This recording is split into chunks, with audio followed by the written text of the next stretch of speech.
Pas kita masih muda, ambisi kita besar kan? Dan orang selalu bilang, kejar passion lu, mumpung masih muda. Dan pas dengar kata itu, lu pada juga bingung kan? Kayak, apa sih passion itu? Dan pas lu coba cari artinya, lu makin bingung. Untuk menderita, gue sih gak mau menderita bro. Tapi sambil lu cari-cari terus kata-kata ini, dan lu lihat banyak banget orang-orang terkenal ngomongin passion, kalian merasa, wah kayaknya gue sih butuh ngejar passion gue juga ya buat gue bisa jadi kaya. Tapi sambil umur kita bertambah, kita tahu kejar passion itu bull. Sebelum gue mulai videonya, yes, ada beberapa orang di dunia ini yang kejar fashionnya dan akhirnya bisa jadi sukses dan kaya raya. Contoh paling gampang ada beberapa atlet seperti LeBron James, Lionel Messi, Cristiano Ronaldo, Stephen Curry. Mereka beneran mempunyai passion terhadap olahraga yang mereka tekuni. Tapi kita harus garis bawahi, tekuni. Dimana argumen gue kalau misalkan mereka kagak pernah mengasah mereka punya keterampilan cuma passionan doang, pasti mereka kagak mungkin bisa kaya seperti itu. So ini semua berkorelasi dengan apa yang pengen gue ngomongin di poin pertama. Kenapa passion itu malah bikin gue jadi miskin. Dan contoh gue sebagai orang awam yang suka main basket, yang passion di dunia basket, pasti juga mau dong kerja kayak Stephen Curry, professional basketball player. Kayak seru aja kan tiap hari main basket terus kan ya. Tapi gue harus lihat ke diri gue sendiri kan. Kayak gue siapa? Dan apakah beneran keterampilan gue bisa menuju ke top 300 players in the world? Kayaknya agak mustahil kalau sampai top 300 pemain teratas di dunia. Coba gue mikirin, gue kerucutin deh di Indonesia deh.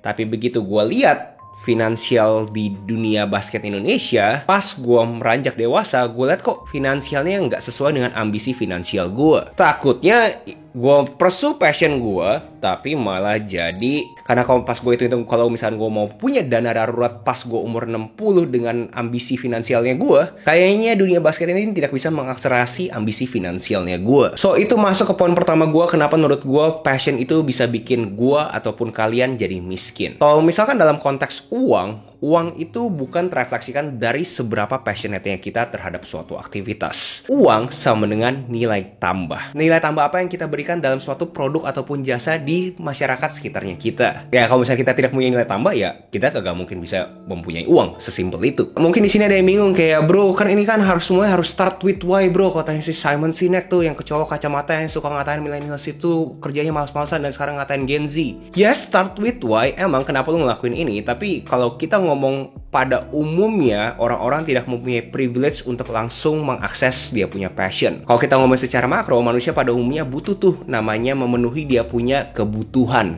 bukan keinginan. Jadi kalau misalnya kebutuhan primernya dia udah aman, menurut gue baru orang bisa mikir passion dia apa ya. Jadi namanya passion ini sering diasosiasikan dengan yang namanya berkarya kan ya. Gak semua orang mempunyai keberuntungan di mana dia itu berkarya tapi bisa menghasilkan uang yang banyak, aka dilihat sama orang bekerja. Sebagai contoh, misalkan kalian ngeliat nih, Agus tuh niat banget ya bikin video. Buat kalian itu adalah si Agus lagi bekerja. Tapi di mata gue, ini gue lagi berkarya. Itu hanya sebagai contoh, kagak semua orang mempunyai aktivitas yang bisa seperti itu juga. Di mana mereka melakukan suatu karya, tapi di mata orang lagi bekerja. Berikutnya yang bisa bikin kita itu jadi miskin adalah kita punya emosi. Jadi kalau misalnya kita sudah passionate ke sesuatu, biasanya sering terasosiasikan dengan kita punya emosi. Paling gampang lihat deh ke sekitaran kalian yang melakukan yang namanya side hustle. Dimana side hustle tersebut berdasarkan mereka punya passion project kadang-kadang orang ngomongnya. Dimana mereka itu pasti mempunyai idealisme terhadap mereka punya passion. Mereka kagak mau terlalu terkesan mencari duitnya. Mereka mau mencari, oh gue ngelakuin ini kan karena passionnya gue, jadi juga harus pakai caranya gue. Alhasil kadang-kadang yang seperti itu tidak bisa mendatangkan uang yang lebih banyak. Dan dalam konteks uang atau lebih generiknya lagi bisnis, ini semua harus dengan logika, harus lihat sesuatu dengan objektif, bukan hanya subjektif. Kebanyakan orang yang mempunyai emosi, jadi mereka tuh nikah dengan rutenya. Jadi mereka udah tahu nih, sekarang mereka di sini ya, mereka start, mereka punya project dan passion project mereka mau ke sini. Mereka berasa ini ada suatu garis lurus, kagak boleh tuh berubah-berubah lagi. Dimana kalau misalnya orang itu tidak melibatkan dia punya emosi, mungkin saja dia bisa memakai dia punya logika untuk mencari rute yang lebih bagus lagi. Yang penting hasilnya tuh sampai, dibandingkan akhirnya kagak dapat dan mati di sini. Biasanya yang orang salah tangkap adalah, bro berarti lu mengedepankan apapun boleh dilakukan ya bro, walaupun itu sesuatu yang negatif. Nggak kayak gitu guys. Poinnya adalah kalian harus mempunyai moral kompas sendiri. Kalian punya code of ethics, etika kalian masing-masing. Pas kalian melihat ada suatu halangan, mau kagak mau kalian harus mikir rute seperti apa yang bisa memastikan kalian punya hasil itu seperti yang kalian inginkan. Kagak harus selalu seideal kalian kalau misalkan di dalam konteks bisnis. Karena ini kan mainnya jangka panjang dan melakukan sesuatu yang negatif untuk sesuatu yang instan sesaat, tetapi akhirnya malah membahayakan kita di masa depan. Lalu berikutnya yang gue sebut paradox of passion. Dimana uniknya passion itu kan sesuatu yang bikin kita membarakan, menggebu-gebu, kayak benar-benar menyenangkan, kayak bikin kita kayak bergairah untuk melakukan suatu aktivitas tersebut kan ya. Tapi begitu kita berhasil memonetisasinya, berhasil mendatangkan uang dengan passionnya kita, mendadak kok jadi kagak se-fun dulu ya, kok kagak segembira dulu, kok nggak happy lagi gue ngelakuin ini semua. Itu sangat sering terjadi saat kalian memperkenalkan jam kerja ke kalian punya passion. Dimana gue bilang adalah kutukan passion. Gue pun berasa seperti itu. Pas gue bikin gue punya clothing line sendiri, gue berasa tuh gue bener passionate banget. Gue suka baju, gue pengen bantu kontribusi industri padat karya di Indonesia. Tapi begitu ini jadi kerjaan, setiap hari ada aja yang harus dipikirin, dari operasionalnya, produksinya, salesnya, logistiknya, fulfillmentnya. Kayak banyak banget problem atau situasi yang harus gue terus perlihatin setiap harinya. Itu yang bikin gue kayak ini seriusan nih. Dan dinamika stres itu akhirnya malah bunuh gue punya passion. Dimana gue tahu ada beberapa yang argumen ya, itu berarti bukan lu punya passion bro, itu lu cuma anget-anget tai ayam. Tapi komentarnya gue, itu semua bisa terjadi ke semua orang, kagak cuma ke diri gue sendiri. Dan buat kalian nontonnya sampai sini, gue yakin pasti kalian juga ngangguk-ngangguk nih sekarang. Iya nih bro, gue juga kayak gitu tuh, dimana gue lagi suka banget suatu aktivitas, begitu itu dianggap jadi kerjaan, mendadak gue punya bahagia, gue punya rasa senang hilang gitu saja. Dan gue mau kasih tau ke kalian, itu sesuatu yang normal. Bro, jadi solusi apa ya? Lu kasih tau gue ini fungsinya apa bro? Gue buat video ini buat yang sama gue, yang sefrekuensi sama gue, yang tidak mempunyai keberuntungan untuk bisa ngelakuin suatu passionnya dan mendapatkan uang sesuai dengan ambisi finansialnya. Kagak semua orang seperti itu. Dimana kalau misalkan kalian sama seperti gue, menurut gue ada baiknya passion dan kerjaan itu dijadikan dua hal yang berbeda.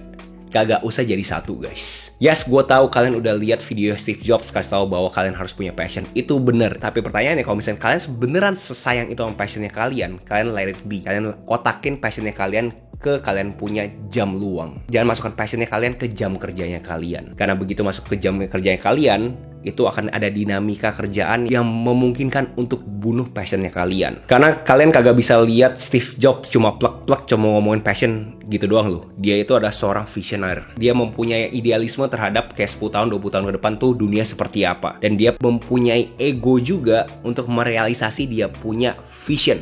Dia punya pandangan untuk 10-20 tahun ke depan. Walaupun itu terkesan abstrak, coba kalian tanya ke diri kalian sendiri. Apakah kalian berasa bahwa dengan aktivitas sekarang yang kalian ngaku kalian itu passionate, kalian punya tuh roadmap, blueprint 5-10 tahun ke depan? Nggak usah ngomong 5-10 tahun deh. Tahun depan kalian kebayang nggak? Kalau misalnya kalian kagak kebayang, kalian udah boleh mengkotakkan passion kalian sebagai hobi toh. Kagak ada yang salah guys. Kerja demi uang dan hobi cuma sekedar hobi itu bukan konotasi yang negatif guys. Gue harap video ini juga kagak ngebuat kalian yang pengen ngejar passionnya jadi ciut kayak bro yaudah bro gue kagak kejar passion. Please kalau misalnya kalian masih muda, gue rekomendasiin kalian coba kejar passion. Tapi yang gue pengen sampaikan di video ini adalah bisa saja passion yang kalian inginkan, ambisi finansial yang kalian inginkan juga itu kagak ketemu. Bisa jadi ini adalah dua spektrum yang berbeda.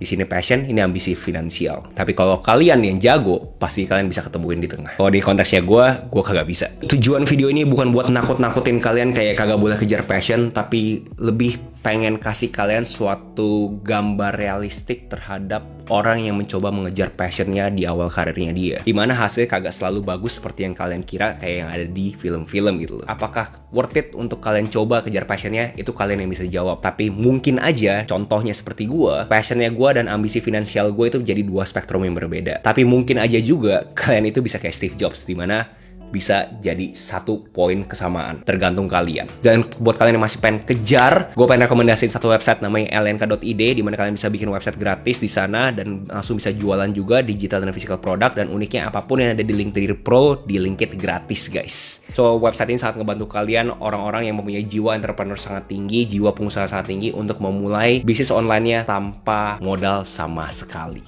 Buruan cek lnk.id. Buat kalian yang coba ngejar passion kalian dan akhirnya gagal, jangan kecil hati guys. Menurut gue, kalian punya kegagalan sekarang itu hanya suatu pembelajaran untuk di kemudian hari kalian bisa sukses. So, Jangan kecil hati, kita mainnya long game, jangka panjang. Jangan sampai kalian kedistorsi sama anak-anak muda umur 20-an, umur belasan sudah mempunyai ratusan juta, puluhan miliar guys. Semua orang mempunyai jalan masing-masing. Dan gue pribadi ya guys ya, menurut gue ya, dibandingkan passion, kalian mendingan cari yang namanya flow. Ini adalah penemuan Mihaly Csikszentmihalyi, di mana doi pengen tahu apa sih yang bikin orang itu bahagia dan produktif. Dan flow state ini divisualkan di grafik ini. Tantangan ada di sumbu Y, keterampilan ada di sumbu X. Di mana saat keterampilan kalian tidak bisa mengikuti tantangan yang makin berat, kalian berasa cemas, bahkan depresi. Di mana tugas kalian tidak bisa mengikuti kalian punya keterampilan yang makin tajam, kalian akan merasakan bosan. Yang membuat kita bahagia dan senang adalah yang ada di flow channel, di mana tantangan yang sedang kita hadapi kurang lebih sama dengan keterampilan yang kita miliki. Karena kalau ngomongin passion kan kayak sesuatu yang abstrak, kayak kalian kagak kebayang ini sebenarnya passion tuh hobi, bukan sih aktivitas yang menderita. Sebenarnya apa sih bro?